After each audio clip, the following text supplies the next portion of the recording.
Good afternoon, everyone, and thank you for joining us today. My name is Stacy Albanese. I am an Associate Director of Alumni Relations and Annual Giving here at Montclair State University. The Office of Alumni Relations provides benefits and services, communications, and events and activities to our over 125,000 alumni. To learn more about these services, I encourage you to visit our website, montclair.edu/alumni, or give our office a call at 973-655-4141. All of our contact information and social media channels are listed here on the screen, so feel free to reach out because we love hearing from our alumni. And now I'll turn the presentation over to Adam Mayer from Career Services so we can get started. Thank you, Stacy. Welcome to today's webinar. My name is Adam Mayer, and I'm the Director of Career Development in the Center for Career Services at Montclair State. Today, Jennifer Rogers and Andrea Garrido from Turning Leaf Consulting will present LinkedIn and your career. Jennifer and Andrea have a combined 40+ years of human resources and as well as private career counseling experience and experience in career services in both public and private universities. Each has made a career change to do this work. Andrea spent the first half of her career in recruiting, human resources, and managed care sales account management. Her professional experience spans across a broad spectrum of industries, including staffing, biotech, printing, advertising, and managed healthcare. In 2002, she transitioned her recruiting and HR background into higher education, working at career centers in both public and private universities, where she supported undergraduate, graduate, MBA students, and alumni of all professional backgrounds and experience levels. In 2010, she founded Turning Leaf Career Consulting with her colleague and friend, Jennifer Rogers. She has a business degree from the Selinger School of Business at Loyola University, Maryland, and an M.Ed in Counseling Psychology from Seton Hall University. Jennifer spent the first part of her career working in human resources, primarily in creating and implementing campus and experienced hire recruiting strategies and processes. Jennifer has been involved in career counseling since 2002, helping individuals at all levels become more aware of who they are and how they fit into the world of work. Her experience includes working in public and private universities with undergraduate and MBA students and alumni. In 2010, she fulfilled a dream of having a private career coaching practice with her friend, Andrea Garrido. Jennifer holds a BA from SUNY Albany and an MS.Ed in counseling from Fordham University. You will have the opportunity to submit questions by typing them into the question panes of the control panel. You can send in your questions at any time during the presentation. We will collect these and address them as time permits. It's important to note, for those of you who are attending for campus to career credit, this webinar allows us to gauge your attentiveness. If you leave the webinar early or visit a separate web page, this inactivity will be viewable to the administrators.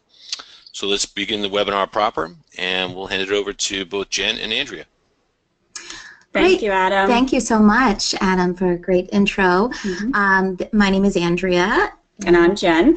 And we're so excited to be here today to talk to all of you. We have 1 hour for our webinar, and typically we have done this particular workshop over 2 days. We've done it in 2 hours. So needless to say, we've also done a 1 hour, and of course there's many things to cover. We're going to try our best to get through everything and answer your questions. As Adam said, feel free to type those questions. Jen and I try to make this as interactive as possible. So we're happy to answer these questions as we're going along, as time permits. So with that, I think we will get started. So the goals for this 1 hour webinar, as you can see, you can read on the screen. Hopefully at the end of this, you'll gain an understanding of LinkedIn's importance in the world of work. We're going to go over some stats for you so you can sort of get a sense of not only how many users are on LinkedIn globally, but also how recruiters and how many recruiters use LinkedIn for recruitment purposes. We'll talk a little bit about your profile and how recruiters really use the tool and the sections in your profile specifically when sourcing candidates. We don't have time to go into the whole personal brand that's sort of like a buzz term lately, but we don't have time in this hour to go over personal brand, but we will talk a little bit about how to create a branded presence on LinkedIn. And as time permits, we will go into LinkedIn and we will teach you the tools and resources within the site. So why LinkedIn? You can see the stats here. This was actually, these statistics were just updated last week. 500 million users. And so when we say users, that means individuals like us and you, as well as employers, and that's both for-profit, not-for-profit, government entities, and organizations. Over 9 million companies have pages on LinkedIn, and most of them are looking for you, for candidates through the system, because as you can see in the next bullet, 87% of recruiters use LinkedIn to vet candidates. Andrea and I, whenever we're going to be meeting with a new client or have any sort of business meeting, we go into LinkedIn to see what is this person all about. We go in to see if they have a LinkedIn profile, to learn more about them, to sort of see how are we connected and what's the background of this individual. And so when you are applying for opportunities or reaching out for networking purposes, other professionals are doing the same thing. They are going into LinkedIn and looking at your profile, which makes it even more important that your profile is as good as you want it to be and really speaks to who you are in all senses of the word, personality and your skill set and what you're looking for. As of last week, there were over 10 million active job listings on the site. About half of recruiters only use LinkedIn for outreach. And in a survey, half of all LinkedIn members found a job through a mutual connection. And that doesn't just mean a job that was posted to the public overall, it also means through the hidden job market. So this is just more stats, an infographic with some just interesting information about the core users being 30 to 49, although, you know, the college age student in this day and age really needs to be on LinkedIn as well, and they are. You can see 39, over 39 million students, and this information is more dated. It's probably about a year or so. So, you know, clearly there's going to be, these numbers are growing every day. So the fastest growing segment are the recent grads. It's just an important tool for all of you to be on, no matter what part of your career you're in. There are, you know, definitely at this point over 350 million members in 200 countries, and you know it's growing at an extremely fast pace. And I think between this slide and the one previous, I think the bottom line is it's an important tool and it's a necessary tool, and in today's day and age it is equally, if not more important than a resume. I mean, a resume is still there and still exists, but you know, this LinkedIn, social media, this is your online portfolio, and it is essential to have it, have a profile, and to use it, because it's really a rich tool that we're going to talk about what you can do with it. So what can you do with it? I think when people think of LinkedIn, they think, okay, you know, I have my profile on it. I'm going to put all my information similar to my resume, and then hope something, you know, comes to me. And you know, it is a place to put your information. It is a portfolio. So it's more than a resume. It is a place that you can put, especially you know, if you're a creative professional, you could put examples of work, you could put videos, you could put links to articles or that you've written, or you know, it's a full portfolio for you that really, we talked about it briefly, mentioned it, the branded presence. It is a portfolio that needs to be branded just like your other materials, your resume and your cover letters and your in-person brand. It is also a place that you can clearly manage your network. So you're going to have connections, we call them, and this is a great place to be organized with your network. So you can actually see who your network is and who their network is. It's a place where the recruiters can find you. And the other parts, the aspects of LinkedIn that people don't think about as much, that are really very rich, are that you can do a tremendous amount of research, industry research, field research, for those who are new to careers or for those who are making career changes or career reentries. It's a place to do company research to prep you before interviews. And it's a place that you can build knowledge and reputation by making your own postings. And the next to last bullet is performing an active and passive job search. And maybe, Jen, you want to explain what we mean by that? So I'll start with the passive. A passive job search is one where you wait for the market to come to you. So it's your traditional job search, one that was effective maybe 25 years ago, where you would look for job opportunities, you would send your resume out, and you would wait for people to contact you based on the fact that you sent your resume out for a particular job opportunity. As time has gone on, this has become a less and less effective way of looking for work. And still important, but it should be a very small piece of your overall job search. So when we think about an active versus passive, passive should be probably about 20% of the time per week, let's say, that you take in looking for a job. An active search is where you interact with the market. And you can still incorporate your passive job search into your weekly activity and make it more of an active search through LinkedIn and through other sources. So if it was through LinkedIn, it would be you find a job opportunity, whether it's through LinkedIn website or other sources, and then you utilize LinkedIn to follow up on your job application. So you find individuals who work in that particular company, or you find individuals, and we're going to go over what first and second connections are, maybe second connections of yours who work in that particular company, and you follow up with that individual regarding your application. Now, when we say follow up with individuals, we don't necessarily mean only following up with recruiters. Many times it's the hiring managers, the people in the department in which you want to work, who are the decision makers. And so we encourage individuals to, when they're following up on their applications, to be following up with people who actually know the work that you would be doing should you get the opportunity.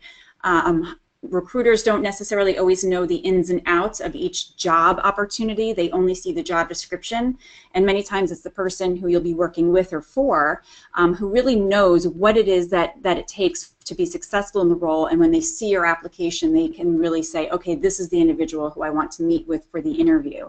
Now, if you're a student looking for internships and you're on campus, or maybe jobs through your on-campus interviewing program, you will have probably more interaction with the recruiters, or sometimes they'll have hiring managers come and do, and so we want to make sure that you will have a contact in that respect. But for the other, the rest of you who are, new career seekers and mid-level and beyond, as Jen described, is going to the hiring manager and direct to the source is probably the best method. Yeah, and not every job that's out there is out there for you to see, and this goes for students as well as experienced professionals. Many times it's important, probably all the time, it's important to start creating a presence in the industry, profession, and or organization in which you'd like to work. And in order to create a presence, what that means is starting to develop relationships with individuals who work in those areas. And a way to do that is through LinkedIn, and this is that's an active search. It is starting to reach out to individuals to ask them questions about what is it like to work in your organization, what's the culture like, what do people typically look for, or what is this profession like? Is it called this title in every industry? Is it called different titles in different industries? What are the key skills that I will need to know or develop in order to gain entry into this field? What industries are hiring for these types of professions? So reaching out to people and getting educated on the ins and outs of those three areas, and also starting to develop those relationships so that when an opportunity comes up or when an opportunity is in the development stages of popping up, your name, your background is being thought of. And that's really tapping into the hidden job market, and that's how LinkedIn can help you. So this is just a visual of, what a network looks like. And by the way, you'll notice it says friends, and this is probably more appropriate for like a Facebook, but it's the same concept because, as you know, LinkedIn, they're called connections. But as you can see, the power of this tool is that if you are in the middle and you have 4 contacts, hopefully you'll have more, and we'll talk about the numbers that would make sense. The more the better, let's just say that. You will have your 4 contacts, but then if you look at the second circle, within that circle, between those two, the first and second, are your contacts. So this means that now your 4 contacts have grown significantly because each of them have 3, and that now increases your network. And then if you see the outer ring, that is your connections, and you can see how many people you will ultimately have connections to with this tool. So, when people say, oh, I don't know many people, I don't have contacts, I don't really have a network to tap into, you could essentially have just a few people, we'll say 50 of friends and family members, people that that you've potentially worked with, and you will have all of their connections and their connections. So you can see how many people you could probably have, thousands if not millions of connections, depending on how many connections you have. And that's what networking is. It's developing relationships, and through those relationships that you develop, sort of fostering and nurturing the sense of trust in that relationship. And it goes both ways. So you trust the person and they trust you, and so therefore you're more inclined to introduce them to people that you know, and vice versa. And that's really the sort of the beauty of LinkedIn, is it allows you to do this initially digitally, and then through your active participation in the tool or in the site, hopefully reaching out to individuals and speaking with them and meeting with them. I guess since we're on this topic of connections, we could talk about briefly, people ask, well, what kinds of connections should I have, and should I show my connections or not? And we'll get into that probably when we get right into the tool. But our advice, is, have as many connections as you can, but just understand that, having a rich group of closer connections, people that that know you, is going to be much more beneficial. There are users on LinkedIn that are lion users, or users that just have as many. Recruiters is definitely one career professional that would have as many as possible connections. And for the average user, our advice is to really, you need to, this is an important network that you're going to be tapping into, and so you really have to, it's a coveted network. This is not like Facebook, or I guess in today's, that's probably antiquated. Snapchat or Instagram. Where the more friends you have, the better, whether you know them or not. Our advice is to have many of them. You don't have to know them, as well as a family member, but enough that you're going to be potentially reaching out to them, and you need to feel comfortable knowing who they are. And as since Andrea brought up family members, actually just last week we were running this workshop for a classroom of adults, and one of them asked, well, how do I get started with my network? And our advice is start with friends, family, current and former colleagues who you would be okay being connected to. And so you can reach out to these individuals, and we'll show you, once we go into the LinkedIn tool, we'll show you the appropriate way to request connections with people. But you can start with those who you know, and or those perhaps you worked with a while ago and you want to kind of reconnect with. It's just a really nice, almost like a mini online reunion in that way. So what these are, we're going to go through each of these sections in a couple of minutes on the actual tool, but these are probably some of the most important sections in your profile. And these are sections through which hiring managers and recruiters will search for prospective candidates. So in terms of your photo, you're about 14 times more likely to have your LinkedIn profile opened up and looked at by a hiring manager if you have a photo. And it should be a professional photo. It should not be you with your dog or cat or a friend or hugging your dad or whatever it is. It should be you, and it should be professional. And I mean, in terms of students with whom we work, many times they'll post, if they're maybe a first-year student, they may post their high school graduation picture. Some students, if they're part of student clubs, they get their photo taken for some sort of yearbook or other materials. You can use that. You don't have to spend a lot of money on a picture. It just needs to be clear, not fuzzy, and professional. And those with more experience, headshots, or just a professional photo. This is it. Just, I think professional is the key. There's always going to be exceptions with certain careers. Musicians or artists may decide to do something a little different. But the general photo is a professional one. It is not. This is not a social, media like friend kind of photo. It's a professional one. How you'd want to look in an interview, essentially. And it should be a recent photo. It should, especially for our experienced alumni, it should be a photo that has been taken in the past couple of years, not something from, let's say, a decade ago. Your headline, automatically, when you create a profile, your headline becomes your last job title in your profile. You can change this, and we're going to talk about how to create a more compelling headline in a moment. Your summary, this is really, on LinkedIn, you are encouraged to speak in first person. On a resume, you can't.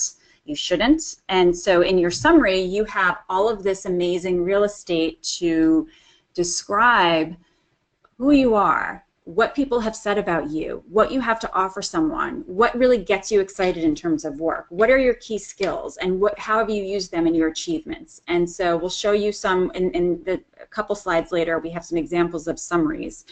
This is an opportunity for the reader to really get to know you as a person, because in your experience section on your profile, you kind of hit the highlights. It's not a repeat of your resume. You can upload your resume. You can upload documents and media and links and what have you on your LinkedIn profile.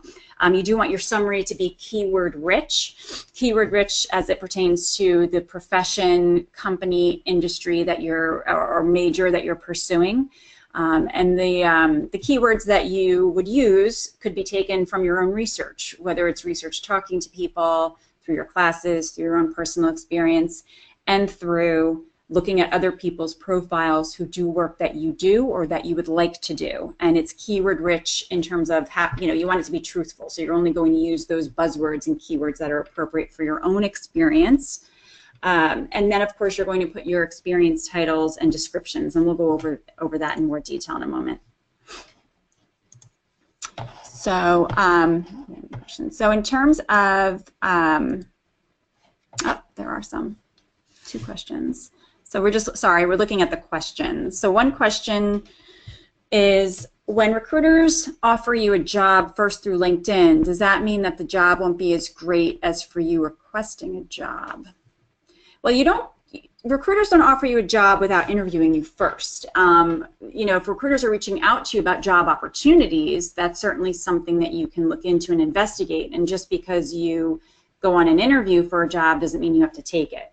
So it's one. I wouldn't say one thing has to do with the other. What I would say is that in Andrea and in my experience, we meet with individuals all the time who say, I've sent out so many resumes and I can't find anything that matches my interests, or I'm not getting any calls back. And quite frankly, that's because there are a limited amount of jobs that are posted to the general public. And because of the internet, everyone and their mother can see these opportunities. And so you're competing with the world, literally. And unless you're actively following up on your applications, unless you have ins in an organization, the chances of you getting called on an application that's sent out, sort of goes down if you're not actively in pursuit and interacting with that company. And this goes for college students too. We work with college students and we encourage them to go to on-campus events, to go to the networking events that the Career Center and the various academic departments and student clubs hold.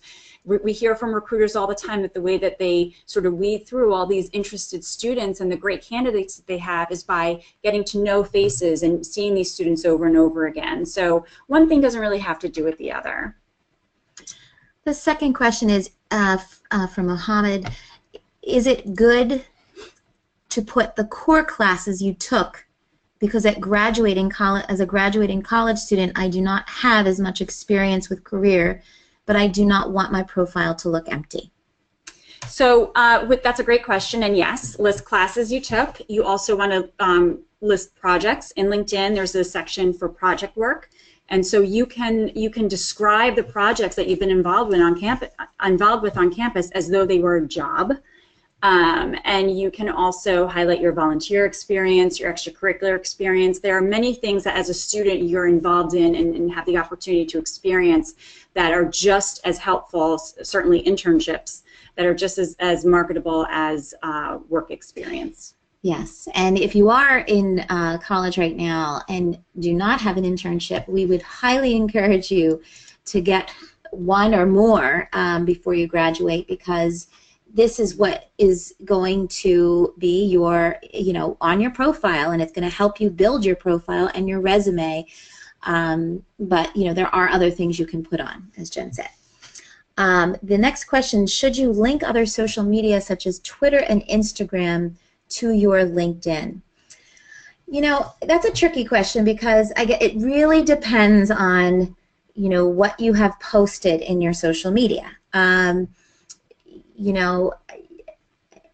needs to be professional, let's say that. This is a professional site. So if you have an Instagram because you have a side business or maybe you have a hobby that is interesting or related to your career, or showcases something about you that is, just like another talent you have, sure, and yes, that would be a great idea. But if, you really need to be careful about, even just some controversial topics, political, religious topics, unless you're going into those careers, you want to stay as sort of even-keeled as possible, because people will make decisions about you based on your social media profile and what you have on social media.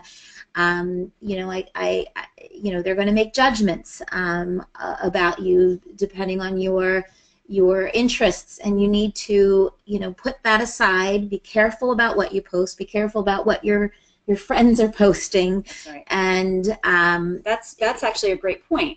Because many times you may be thinking that, oh, on Twitter and Instagram, I'm totally above board. I'm completely professional. But because these aren't professional social media sites, your friends may be posting things, and they may be tagging you in things that a prospective employer could see. And so that can be, to a certain extent, out of your control. What is in your control is the content that you allow others to see. And so, to Andrea's point, you really need to think about: do you want to link this other more sort of relaxed and less professional social media to your LinkedIn? And then finally, and we do need to, I guess, move on quickly here. But this last question that we got is from Jordan. How can you tell if a job or recruiter is legitimate? That's a good question. Yeah. I mean, well, first of all, if you're a student, you know, many times your career center, if you're looking at jobs through your career center, they, for the most part, will do their best to pre-screen opportunities to make sure that they are legitimate, and when and if they find out they aren't, they'll pull them from the career site. For the general internet, for the World Wide Web, it is a bit tricky. Yeah. Google is out there. You can Google these companies. Something that you may want to do is also just verify it with the actual site, the website of the company or organization, and that may be a good way to approach it. Because many of we can go on and on about the hidden or the job market that is posted, these jobs that are posted out there but aren't really, they don't really exist. They're there to just get some candidates to apply for future potential positions. Phishing. Yeah. And phishing. So, that's why it is important to have an active job search and to reach out to real people that you know in your connections. And this is exactly the point of why we say to do an active job search. Mm-hmm. So we're going to blow through these next few because we want to get into the site to really show it to you. But the headline, very important. Just, one of the first things people read. It does have extra weighting in the search algorithm, so it's important to put words. Now, the default in LinkedIn is to use the last title that you have on your profile. People can do that if that's the job that they're really looking for, they're happy in, and they want to continue being in. However, our advice is to provide readers with a short, concise statement of who you are and how you can help. Some of your could potentially have personality traits or other functional areas of expertise. You could see here's a few that are written: web entrepreneur, e-marketer, author, visual thinker, innovator, operations manager, internship major. Internship and academic experience in process improvement. You can see, the one thing that you have to think about is in a resume, you could potentially have more than one version of a resume targeted to a specific job, right? However, you only get one LinkedIn profile. That's it. So you need to be very strategic about how you're going to market yourself to the rest of the world. And so you want to try to capture as many areas of expertise as you can, in that title, so that you're attracting the right employers. And there is a worksheet that we don't have time to go over, but it is attached to this webinar that you can use to help you brainstorm the keywords to use in a headline.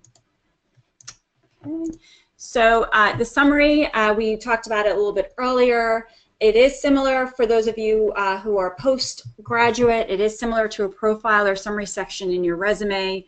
However, you can use first person. You have more space. It is really one of the first things that a viewer will see on your LinkedIn profile when they open it up. And so we'll take a look at some examples right now.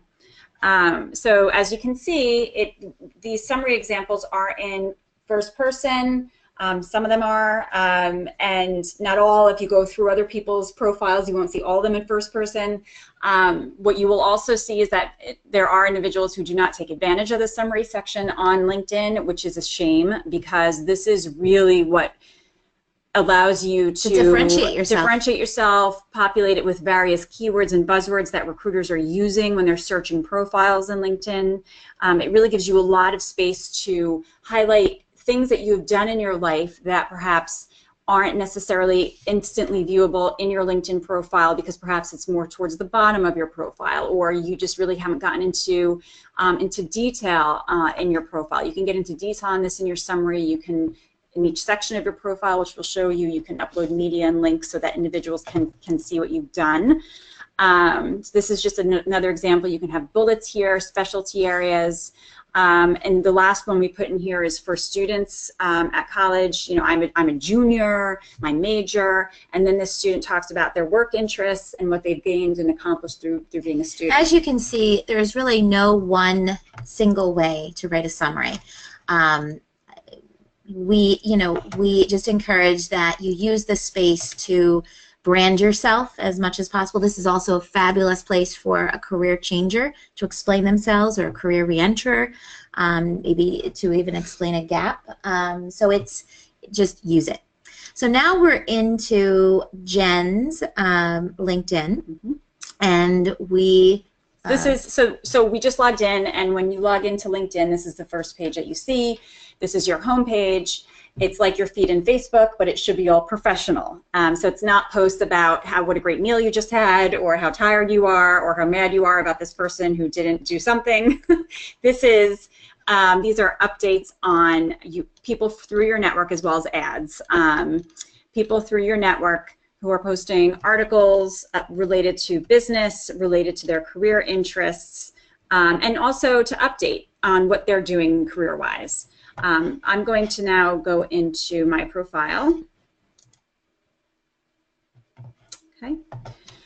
So when you go into your profile and you're logged in as you, it automatically gives you the opportunity to edit. So as we go through, you'll see all these little pencils, and this is not something that I sort of adjusted or did on my my LinkedIn profile. This is what happens when you're logged into your own profile. LinkedIn automatically says, okay, if you want to edit, here are your tools.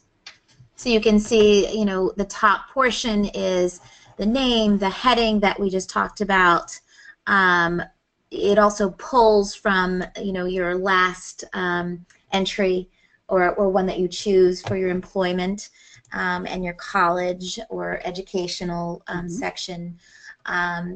Notice that Jennifer's location says Greater New York City area, which for any of you that are in this area or other, you know, we would, or even outside of other cities, we would encourage you to, you know, just keep the major metropolitan area. Yeah, and not maybe your specific town, because I think you will get more opportunities the larger your area. And you can see this next section, which again a lot of people don't use, is this summary that we were mentioning. Notice her use of I. Notice her, you know, use of, if you look at our last paragraph, my greatest joy is seeing my clients become more self-aware as it relates to their motivations, interests, and who they are in relation to the world of work. Through my expertise in working with individuals contemplating and undergoing career change, I am very much involved with supporting and encouraging the discovery process. So Jen is differentiating herself from other, you know, career counselors. She's being authentic in her description. This is her brand, right? And then the other pieces that she's written are, you know, who she wants to work with or who she has worked with, that, you know, so that the person reading this is going to see themselves or not in her description, you know.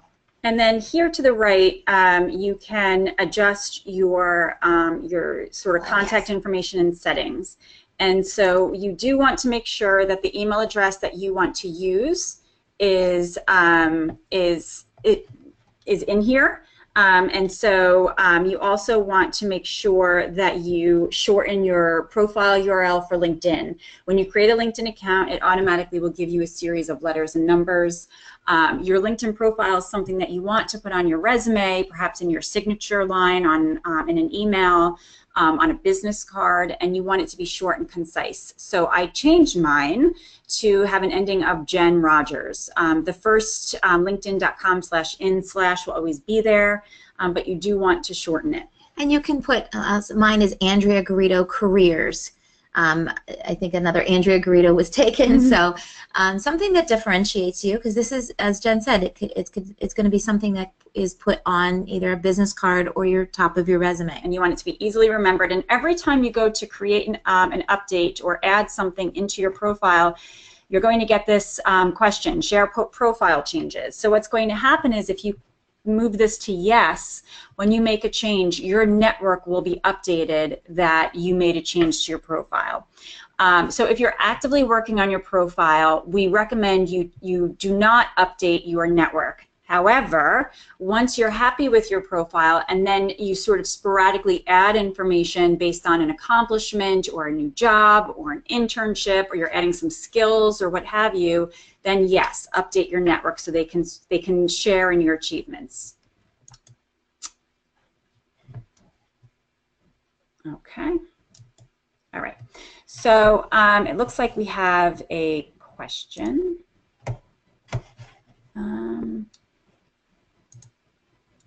Where are the questions? Bear with us. I don't know why. Oh, I guess not. Okay, forget it. It looked like we had a question. Okay, so as we go through the profile, we'll do this quickly. So for me, it goes right in my profile. It goes right into the experience section. You actually can move your sections and your experience around by dragging these little lines. It allows you so that if you, let's say, for that individual who had a question earlier about perhaps not having as much work experience as an experienced professional, you could move your volunteer experience up here, or you can move perhaps you're very involved with an on-campus club, and you are an accounting major and you're the treasurer of that club. You'd be able to move your activities up to this area. To add a new profile section, you'd go right here to add a new profile section. And if you see in the drop down, there are all these different sections. And then under accomplishments, you can add anything you've written. So for writers, PhD students, what have you. And then here are the projects that we mentioned earlier. And you can actually describe the projects you worked on. You can upload media. You can upload a PowerPoint. Whatever is allowed, whatever you're allowed to share to the general public, you can attach to your profile. And here you can see also courses. I think that was and related to that first question we got. And so forth, and so on. So now we have a question. Okay. All right, so that one's old. If you have any military experience, would that be something to share on LinkedIn, or does that get considered political?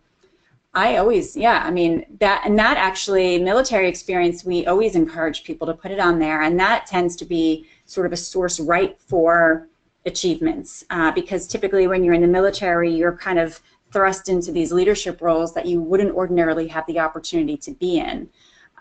So most certainly put your military experience.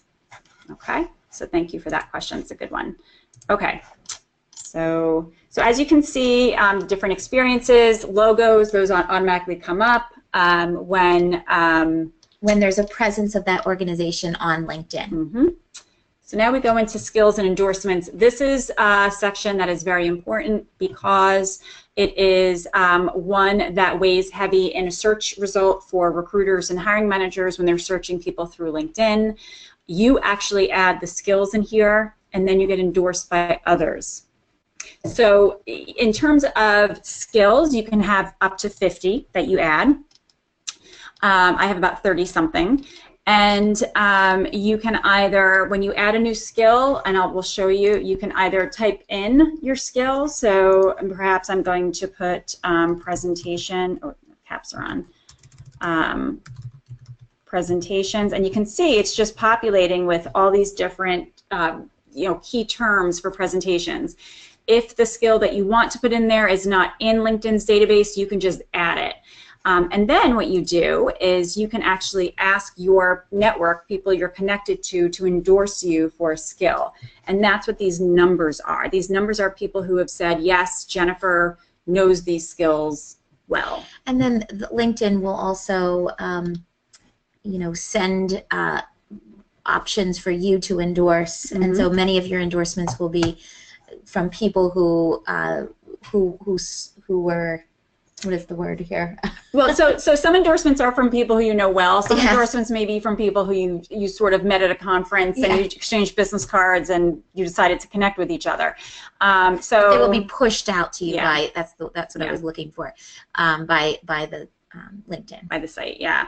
So, it sounds silly, and Andrea and I both agree that it is silly that these people who you barely know are saying, yeah, Jennifer's great in job search strategy when we've never worked together in job search strategy. But it is something that you just kind of have to go with on the site because it is a very important section. And asking people who you know well or have worked with you to endorse you for specific skills that you want to continue to utilize is a smart thing to do with your profile. So we're going to go through again recommendations. You want to talk about that? Yeah, LinkedIn actually suggests that you have approximately 2, maybe 3 recommendations per job that you've had. These are the recommendations are things you would have to go and ask people to recommend you. They're seen favorably by recruiters. We tend to on our, Jen and I have a whole testimonial section on our website where we have recommendations. We probably don't use it as much, but we would encourage you to do it, and there's a way you can ask to be recommended by just clicking on here. And then so you can personalize your request and send it to a person that knows you and your work. So, and the people who you're asking to recommend you have to be connected to you on LinkedIn. So, and then when they recommend you, the recommendation is sort of sitting in your inbox, and then you can either approve it or not. And once you approve it, it'll be visible to the public. So we are breezing through these sections because we want to get through the other sections. Again, we typically have 2 hours to go through this whole site. In terms of interests, interest consists of a few different things. So I just clicked on the interest button, got this pop-up box, and there are 4 different sections in here. So influencers are people who are very popular through LinkedIn, and they write articles on LinkedIn, and they're just individuals who you might want to learn more from, and whenever they write an article on LinkedIn, their articles will come up on your homepage. You can also follow companies. This is definitely something we encourage when you're in the midst of interviewing, so then you get the latest and greatest information right at your fingertips to understand. Or it could be just places that you're interested in, and you can always unfollow as well. And then there's a whole section of groups, which we highly encourage you for many reasons to join as many groups as you can in different areas of either professional associations, groups related to your career. You can join up to 50. And the groups are a way for you to engage in discussions specific to that industry or profession or special interest. It allows recruiters to see you as perhaps maybe not an expert in that field, but someone who's knowledgeable in that field and who's willing to share insight and your own experiences. It's a way for you to network with others. It's also a place where recruiters will post jobs and internships, and they may not post those anywhere else. So they can say to whoever's auditing them for equal hiring practices and that they looked outside, they can say, yes, I was looking externally for candidates, but where they're looking externally are only in these groups. And these alumni groups, specifically of your alma mater, could be a very valuable or good place to look. Okay. All right. Or to have as a group. So if we go into groups for a moment, since we're on that topic, the way you get into a group is by going to the work section for some reason, and the groups are right here. And so it will bring you to all the groups that you belong to. In order to find groups to join, what you would do is you would go back to this main site, and you can type in the search field. So let's say you are interested in marketing related opportunities. You can type in marketing and hit search. And then you can click on this sub toolbar and click on groups, and then you'll get all 43,000 plus groups that have the term or are related to marketing in some way. And you can narrow it down. You could be searching for social media marketing or brand management, digital marketing, what have you.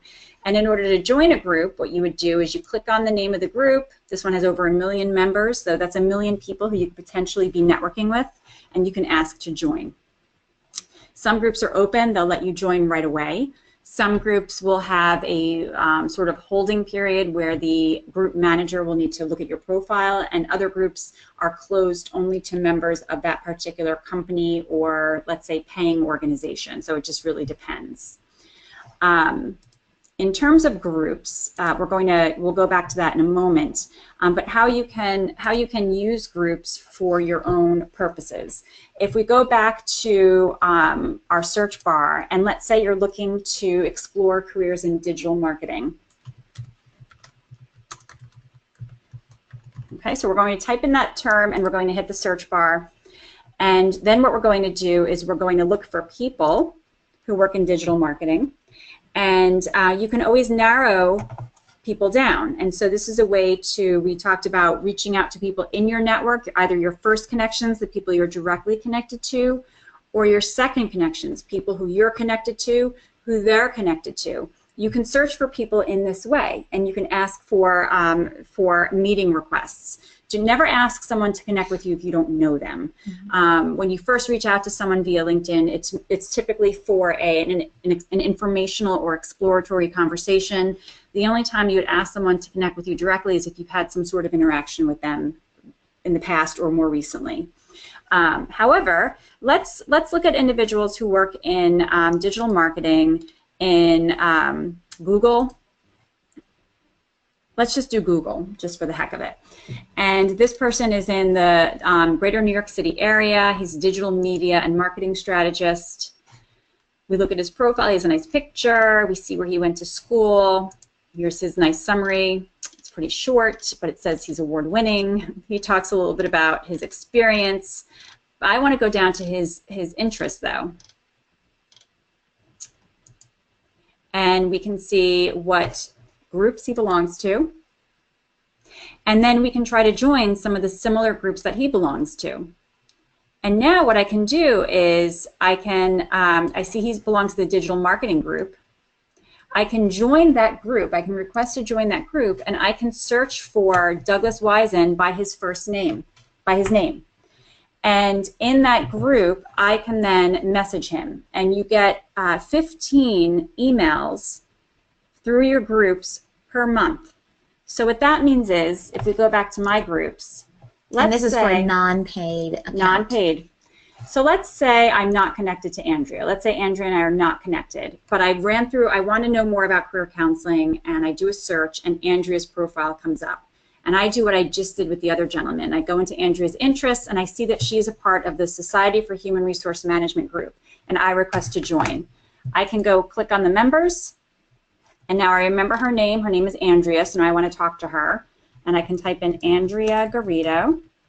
And it doesn't matter that we're not connected. We are both part of this group. I now know her profile and who she is. I can message her. And I get 15 of those for free every month. Okay? So that's one way you can use groups. What do you want to go to next? I'm thinking alumni. Alumni, okay. Yeah, we want to make sure we show you this feature because this is great for all of you listeners. Okay, so I'm going to search for Montclair State. I'm going to go to schools. I want to make sure I get the main page. And so here it is. This is Montclair State University's page. Anyone can see this. We are not alumni of Montclair State. This is open to all LinkedIn users. So now what you want to do is scroll down to the Career Insights. And you want to click on See All Career Insights. And now this is a way for you to find alumni to network with, to talk with about various careers and industries, and also to follow up with regarding your application, because alumni are more apt to help other alumni and current students in their professional development than perhaps someone just right up the street. So how do you do this? So first, it's going to go all the way back to 1900. The odds of finding people who have LinkedIn profiles who graduated in 1900 are pretty low. So start in 95 to, let's say, maybe graduated 5 years ago, 2012. All right. So now our number is getting lower. We now have 36,000. And now maybe we want to find people who are closer to home. So we're going to click on the greater New York City area. And so now we have 28,000. And so we're going to show more. And you can add where they work, right? So if you applied to something at PricewaterhouseCoopers or at Google, you could search by those names. But let's just say you're looking for an opportunity at Toys R Us just because it's here. Or you applied for something. So we have 61 alumni. And then you can narrow it down further by what they do. But what we want to show you is that through these searches, you then get the profiles of all those individuals who showed up in your search result, the 61 alumni. So here they are, and it will tell you, do you share anyone in common? And if you do, that's great. That's double, double positive. You're both alumni and you both have a connection in common. But even if you didn't, you would then be able to look at their profile, see what groups they belong to, and then perhaps reach out to them in that way, join a Montclair State group, network with them in that way. However, just to kind of give you an idea of what you can do, let's say you're looking for something in web development, you can click on her profile, see what she does. We both have a shared connection. I could actually email Alina. She's my first connection. I have Alina's email address because she's my first connection, and I could ask her to forward on a note that I'm writing to Kimberly to ask her for feedback, advice, information, or to follow up on the application. And we actually have a link in the webinar that contains sort of the right way and wrong way to go about reaching out to individuals for meetings, for advice, for help, what have you. So this is an example of active job searching. Reaching out actively, using your connections to be connected to a second connection that may be in a company or in a job that is of interest, that you might want to do an informational meeting with, because you definitely don't want to reach out to people and just ask for a job or assume that because you're an alum that that you can, and they're an alum, you could just ask for a job. It's about building the relationship first, and by going through someone that you both know and have in common, like a relationship with, that would be the best way to go about it. So this is all sort of reaching out, following up, what have you. LinkedIn is also, as you mentioned an hour ago or so, LinkedIn is a great way to do industry and company research. And so you can go into LinkedIn, and if you are interested in financial analysis, you could find people who say they work in financial analysis, and go through their profiles to see what is it that they do. Would it be something that would be interesting for me? This person clearly, the last few things the last few jobs they really haven't gone into detail, but here this individual talks a little bit more about what they did earlier on in their career. You can read about what they did. You can start gathering keywords, buzzwords across the board. And again, you can see where they went to school. Maybe the two of you both went to school together. So he went to Fordham, I went to Fordham. That's good to know. We might both belong to the Fordham alumni group. I know his name. I can reach out to him, email him, ask him if he has time to talk about what he does, because I'm exploring that career. And this is both for students as well as experienced alumni. And by the way, this is a little bit off topic, but while we're in this education system section, I'm looking at, notice this could be for alum who are more experienced in their careers. You don't have to put the date that you graduated for those who are concerned of ageism. The other thing you're going to notice is that you're going to see this person includes their high school, which you would definitely not include on a resume, but for LinkedIn, the reason why this person is putting it there is because if he might want to be in touch with alum from his high school, alumni. A prep school, so they probably have a very strong alumni network. So that this is the only way that he can connect with them. Maybe he doesn't know, where they work right now, and this is the only way that he can get in touch.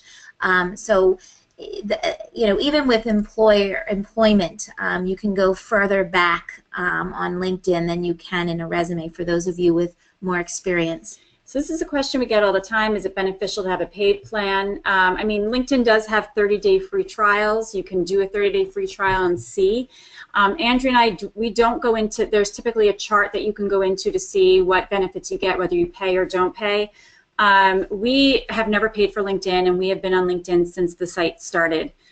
We do not think it's necessary to pay for LinkedIn if you use it in a smart way. At least today, as of today, because now things may be changing with Microsoft now owning LinkedIn. Who knows? We might have less options and flexibility with the site, but as of now, we can use it without paying and still really get a lot out of the tool. Okay. So we have we're just about at the top of the hour, and we if you have questions, definitely ask them, and if not now, you can email us. We thank you for attending today's webinar. Today's webinar was recorded, so it will soon be viewable on the Career Services website. We also have our shared PowerPoint under the Handouts tab on your control panel. And if you do need to get in touch with us or want more information about our services, our website is www.turningleafcareer.com. And we're happy to, and our email address is turningleafcareerconsulting@gmail.com. Thank you very much for your time. We really appreciate it, and have a wonderful day.